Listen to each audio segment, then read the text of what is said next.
নিজেকে ভারতীয় বলে মনে করেন না, ভারতবর্ষের সংবিধানকে মান্যতা দিতে নারাজ। জেলে বন্দি থেকেই জিতেছেন এবারের লোকসভা নির্বাচন, লড়েছেনও, প্রচার ছাড়া কোনো রকম ভাবে মনোনয়নপত্র দিয়েছেন একেবারে জেল থেকে। কিন্তু তারা কি সাংসদ হয়ে থাকতে পারবেন জেলবন্দি অবস্থায়? জানাবো বিস্তারিত। যে দুজনের নাম বলছি তারা একজন পাঞ্জাবের বাসিন্দা, একজন জম্মু কাশ্মীরের, একজন অমৃতপাল সিং, অন্য একজন ইঞ্জিনিয়ার রশিদ বলে যিনি কিনা পরিচিত, আব্দুল রশিদ। এবং আপনাদের জানিয়ে রাখি, ইতিমধ্যে অমৃতপাল সিং যিনি কিনা জয়ী হয়েছেন এবং তার পরবর্তী সময় গত শুক্রবারের সংসদে তারা শপথ গ্রহণ করেছেন অমৃতপাল সিং এবং শেখ আব্দুল।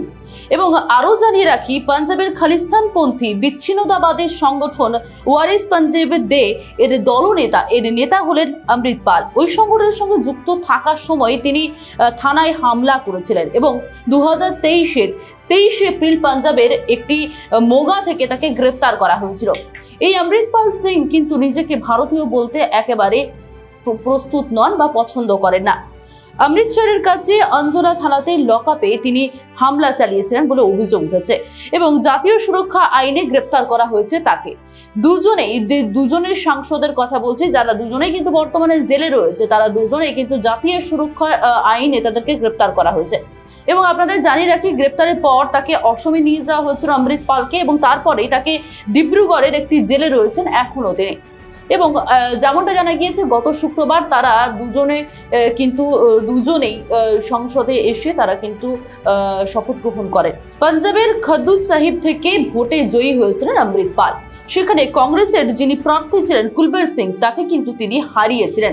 প্রায় 1,97,000-এর বেশি ভোটে তাকে কিন্তু হারিয়েছিলেন জেলবন্দি অবস্থায়। যেমনটা বললাম, কোনো রকম কোনো প্রচার করেননি, একেবারে মনোনয়নপত্র জমা দিয়েছিলেন জেলে বসেই। সেইভাবেই কিন্তু তিনি জয়ী হয়েছিলেন এবং জয়ের ব্যাপারে তিনি যথেষ্ট আত্মবিশ্বাসী ছিলেন। তিনি কিন্তু একেবারে নির্দল প্রার্থী হিসেবে দাঁড়িয়েছিলেন এবারের লোকসভা নির্বাচনে। একদিকে যেমন অমৃতপাল সিং, অন্যদিকে আরো এক চমক ছিলেন আব্দুল রশিদ, যিনি কিনা ইঞ্জিনিয়ার রশিদ বলে পরিচিত জম্মু কাশ্মীরের বারামুলা আসন থেকে তিনি জয়ী হয়েছিলেন। সেখানের যিনি প্রাক্তন মুখ্যমন্ত্রী, তাকে তিনি হারিয়েছিলেন, ওমর আবদুল্লাহকে তিনি কিন্তু একেবারে হারিয়ে দেন। এনারও বিভিন্ন মন্তব্য, বারে বারে রাষ্ট্রের বিরুদ্ধে তিনি বারে বারে মন্তব্য করেছিলেন। এর আগে আমরা দেখেছিলাম যে তিনি একেবারে সরকারি দপ্তরের বাইরে গোমাংসের পার্টি দিচ্ছিলেন এবং সেই জন্যই কিন্তু বিজেপিরা বিরোধিতা করেছিলেন এবং তার জেরে তার বিরুদ্ধে কিন্তু বিভিন্ন রকম মামলা করা হয় এবং তিনি কাশ্মীরকে ভারতের ভাগ বলে মনে করেন না, কাশ্মীর ভারতের অংশ নন বলে দাবি করেছেন বর্তমানে যিনি কিনা জেলবন্দি জয়ী সাংসদ রশিদ ইঞ্জিনিয়ার বলে পরিচিত। তিনি ইঞ্জিনিয়ারিং পাশ করেছিলেন তিনি এবং তারপরে তিনি বহুদিন বিধায়কও ছিলেন সেখানের। কিন্তু তার যে মন্তব্য বারে বারে কিন্তু উঠে এসেছে রাষ্ট্রের বিরোধিতা করার। এবং যেমনটা বললাম যে একধারে যেমনটা পাঞ্জাবের অমৃতপাল সিং, তিনিও ঠিক সেরকমই নিজেকে ভারতীয় বলে মনে করেন না। ভারতীয় পাসপোর্ট একেবারে তিনি ব্যবহার করেন বা মনে করেন তার মান্যতা দেন শুধুমাত্র ভ্রমণের জন্য বিশেষ দরকার, সেই জন্য তিনি ভারতীয় পাসপোর্টকে গুরুত্ব দেন। তাছাড়া ভারতীয় পাসপোর্টের কোনো রকম কোনো গুরুত্ব দিতে নারাজ। এর পাশাপাশি ভারতীয় সংবিধানকেও তিনি একেবারে মানেন না। কিন্তু এখানে প্রশ্ন উঠছে যে ভারতীয় সংবিধান হাতে নিয়ে তিনি কিন্তু বা শপথ গ্রহণের সময় তিনি কিন্তু বলেছিলেন ভারতীয় সংবিধানের মান্যতার কথা। সেই জায়গায় দাঁড়িয়ে ভারতীয় সংবিধান অনুযায়ী যেমনটা জানা যায় যে 2 বছরের বেশি যদি কেউ জেলবন্দি থাকেন বা কোনো রকম অপরাধমূলক কাজ করেন, তাহলে কিন্তু তার যে সাংসদ যে পদ তা কিন্তু হাত থেকে বেরিয়ে যায়।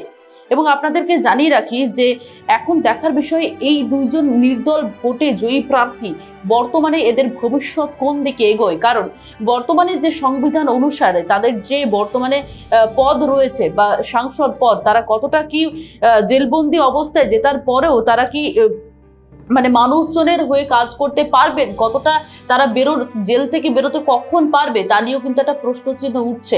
ভোটে জিতেও শপথ নেওয়ার পরেও কতদিন পর্যন্ত দায়িত্ব পালন করতে পারবেন অমৃতপালেরা তা এখনো পর্যন্ত স্পষ্ট নয়। এর পাশাপাশি শপথ গ্রহণের জন্য সাময়িকভাবে যে নির্দিষ্ট সময়ের দরকার বা অধীনে তাদের যে পেরোলের মাধ্যমে যে অনুমোদন হয়েছিল, আদালত জানিয়েছিল যে মুক্তি পেলেও তারা সংবাদ মাধ্যমের মুখোমুখি হতে পারবেন না বা তাদের সঙ্গে পরিবারের কথা সদস্যরাও হতে পারবেন না। এর পাশাপাশি শপথের পর দুই সাংসদকেও কিন্তু লিখিতভাবে স্পিকারকে জানাতে হবে। তার পাশাপাশি তারা সংসদে উপস্থিত থাকতে পারবেন না এবং তার পাশাপাশি অনুপস্থিত হিসেবে তারা সংসদের সদস্য থাকতে পারবেন কিনা তা ভোটাভুটির মাধ্যমে সিদ্ধান্ত হতে পারে।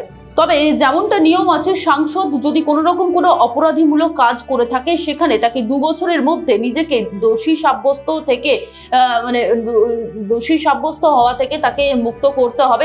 এখন দেখার বিষয় কত দিনে এই তারা নিজেদেরকে মুক্ত করতে পারে এবং জেল থেকে মুক্ত হতে পারে, সেদিকেই এখন দেখার বিষয় এবং কবে থেকে তারা নিজেরা সাংসদ হিসেবে দেশে থাকতে পারে।